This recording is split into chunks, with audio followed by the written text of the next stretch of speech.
In this video, I will be hoping to start a new series on my channel about the histories of informally designated regions. We will begin with the region of Kurdistan. Although today, Kurdistan is a region striving for independence and muddled in conflict, it has enjoyed a rich history in its past. I will be shedding light on the kingdoms, people, and dynasties that once ruled the modern-day region of Kurdistan. Please note, I'm not referring to Kurdistan as a country by using this name. I'm only referring to the region that is currently inhabited by the Kurdish people today, and stretches into some parts of Turkey, Iran, Iraq, and Syria. The first significant kingdom that arose in the area of modern-day Kurdistan in 350 BCE was called Corduene. It was created from parts of the weakening Seleucid Empire.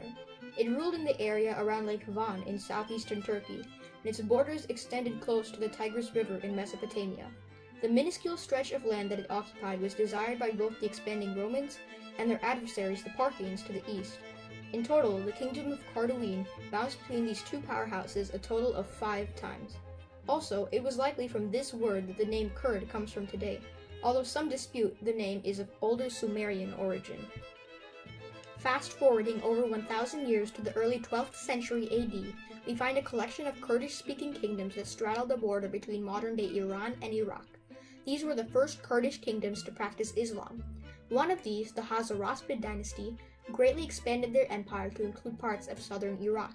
Nomadic invaders from the Central Asian steppes and Seljuk Turk conquerors put an end to this period of numerous dynasties. The Ayyappa Dynasty was possibly the Kurds' way of making a long-lasting mark on its region. The rise to power of the Ayyubid family came in the form of the Zengids, a Turkic dynasty closely affiliated with the Seljuk Turks of Anatolia. Imad al-Din Zengi, a Zengid king, came into contact with Ayyub, the namesake of the Ayyubids, after he was defeated. Ayyub was later targeted by the Abbasids for his help to Zengi, but he, along with his brother Shirkuh, fled to Mosul before they were arrested. Then they met with Zengi, who installed them into his army.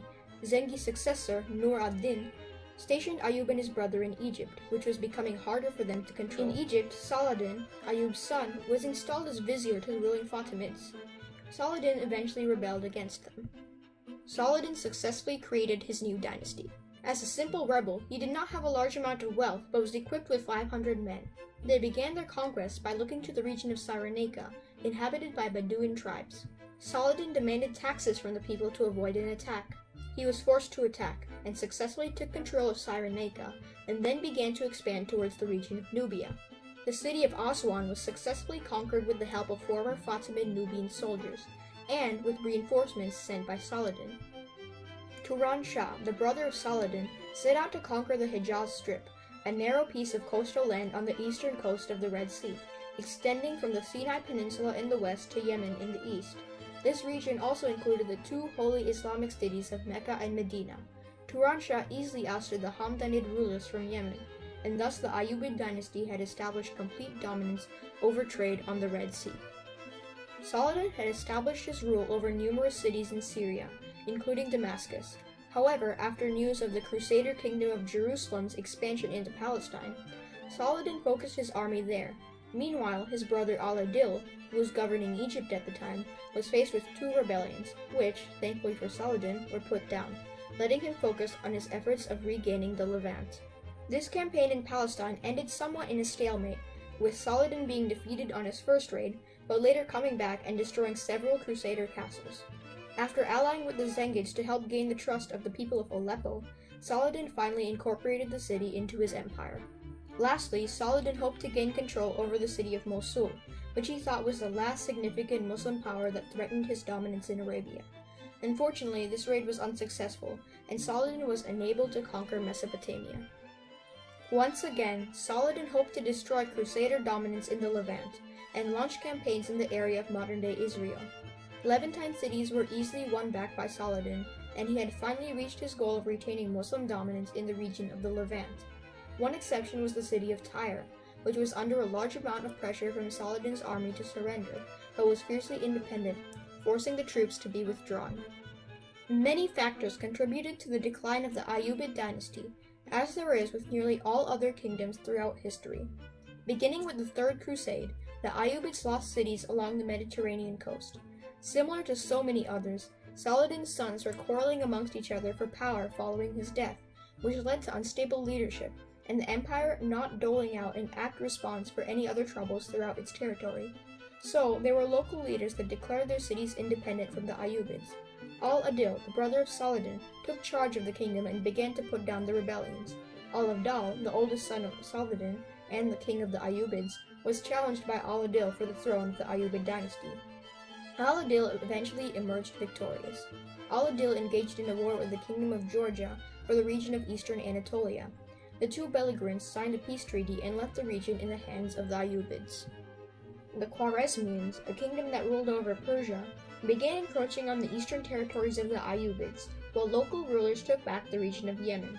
This was further worsened by the Sixth Crusade, which led the Ayyubids to relinquish their sovereignty over the region around Jerusalem, which was achieved by negotiations of a peace treaty. To add to the woes of the Ayyubids, the Seljuk Turks were attempting to expand into northern Syria. During the Crusades, the Mamluks in Egypt were declaring themselves independent from the Ayyubids. At this point, Syria was the only major territory that was still owned by the Ayyubids. This small remnant was doomed to fall, and the combined force of Mamluk invasions coupled with a Mongol invasion ultimately led to the sack of Damascus, the capital, and the killing of their last king. The rule of the Ayyubids has come to an end, but there is still a large amount of Kurdish history left to cover. The Safavid period of Kurdistan was one of the most important periods that they experienced. The Safavids were quick to take over the small Kurdish principalities that were directly to the west of their homeland. The Safavids, however, were stopped in their tracks after acquiring these kingdoms. The Ottomans had risen to prominence in Anatolia, and so the Safavids were unable to conquer this land. The Kurds straddled the border between the two giants, but were mostly living in Safavid territory.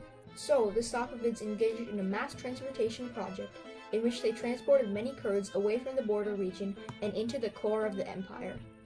The Ottomans soon replaced the Safavids as the ruler of the region of Kurdistan. This led to even more civil unrest among the Kurds. Numerous rebellions occurred throughout the centuries in which they were under Ottoman rule.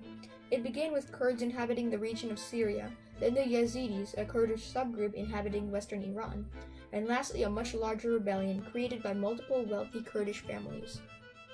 After the Ottoman Empire fell and the nation of Turkey was established, the Turks took power as one of the more prominent ethnic groups in the area, and the Kurds increasingly feared that they would be marginalized. This led to the beginnings of the Kurdish Nationalist movement. An unrecognized state called the Kingdom of Kurdistan established itself in Iraq in 1920, but it was later crushed by the Iraqi government. Another breakaway Kurdish state called the Republic of Mahabad consisted of Kurdish inhabited areas in northwestern Iran.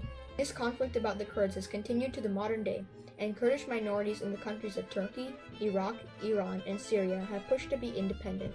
This conflict has displaced many people in the process, and there are as many as 17,000 Kurds in the United States alone, mainly in California and Tennessee. I would like to thank viewer Hedja Ahmedi for suggesting I do a video about the history of the Kurds. If you yourself have another video idea, I will try my best to create a video about it. Thank you for watching, and if you enjoyed this video, you may want to subscribe to be notified when I release another one.